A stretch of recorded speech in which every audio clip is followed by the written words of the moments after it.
What's going on, everybody? Welcome to Cullen's Music Corner.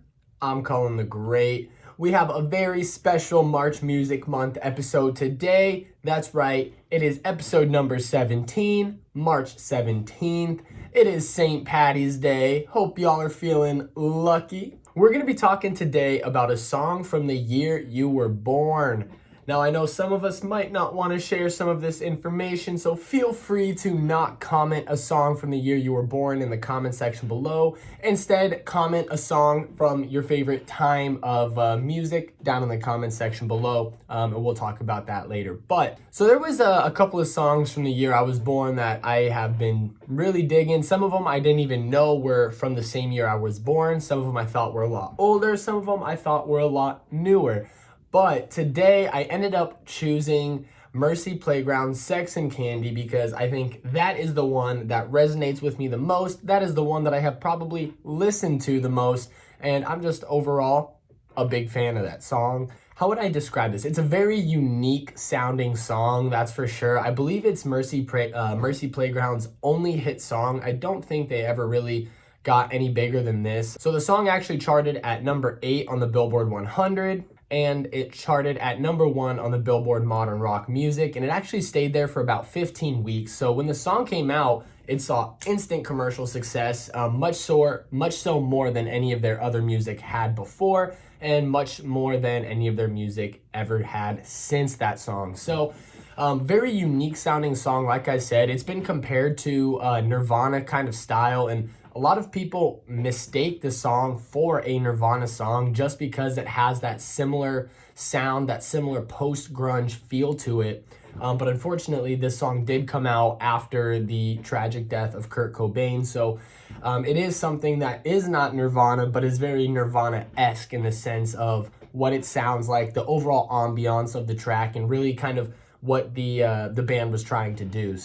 But like I said, it's described as a post-grunge kind of song with psychedelic feel to it. You can definitely tell the psychedelia in the song, in the track, with just that real kind of out there noises in the background. And same with that post-grunge feel, that real kind of dark and not sad, but dark and in your feels kind of sound a little bit. So it definitely has characteristics from both genres of music, and I think it kind of forms together to create this one super cool sounding kind of track. So like I said earlier, the song saw pretty good commercial success, and it saw very decent reviews from critics all over. However, the message of the song was kind of mixed up a little bit. Some took it as more of a sensual song, some took it as more of a love song, and then some took it as a senseless song that just sounded good, had no real meaning or sustenance to it.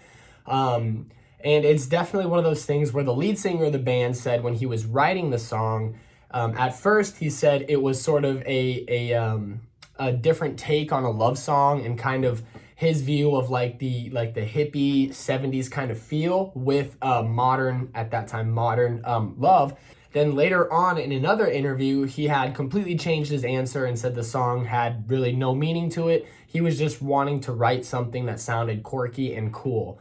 So even the band has mixed ideas of what the song is. The writer himself can't really give you a straight answer. So it's one of those songs that it's up for interpretation, and whatever you think it stands for, whatever message you think it has, that's probably what it has. I just thought that was really cool that you can put out a piece of art like this and it be taken in so many different directions and have so many different meanings to a bunch of different individuals. And I think that is creativity, that is art, is something that never is a final product. You can't look at it or listen to it and say this and that about it. It's open for a debate. So the inspiration for the song is kind of funny.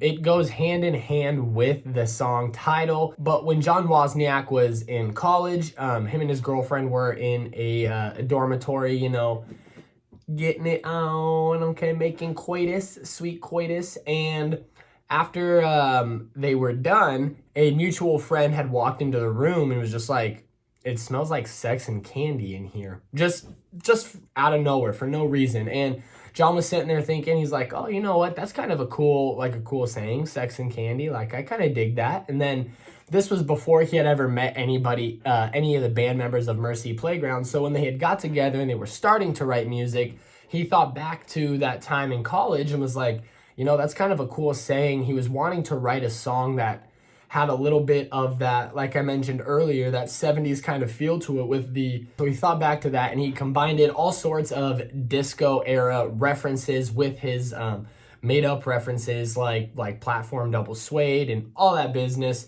And really came up with a different kind of disco-ish grunge kind of psychedelic sounding track, which is just overall a really good song. I think it's on like Rock Band or Guitar Hero or something like that. So I think it is on like a video game, and I remember playing it on there on some sort of game. And that was really kind of where I first discovered the song and was like, oh, this is kind of a pretty cool track. That just about does it for me here on this special St. Paddy's Day episode. Thank you guys so much for stopping by and checking out my videos. I really appreciate it. Hope you liked what you saw. If you did, go ahead, click that like button, click that subscribe button. Let me know what you think down in the comment sections below. And hey, while you're at it, you might as well follow me on all of my social medias. You can find me on Twitter and Instagram under @CullenTheGreat_. You can find me on Facebook under Cullen the Great. And of course, me and all my music on your favorite streaming service under Cullen the Great. Thank you guys so much for stopping by and have a super safe St. Paddy's Day. We'll see you tomorrow. Peace.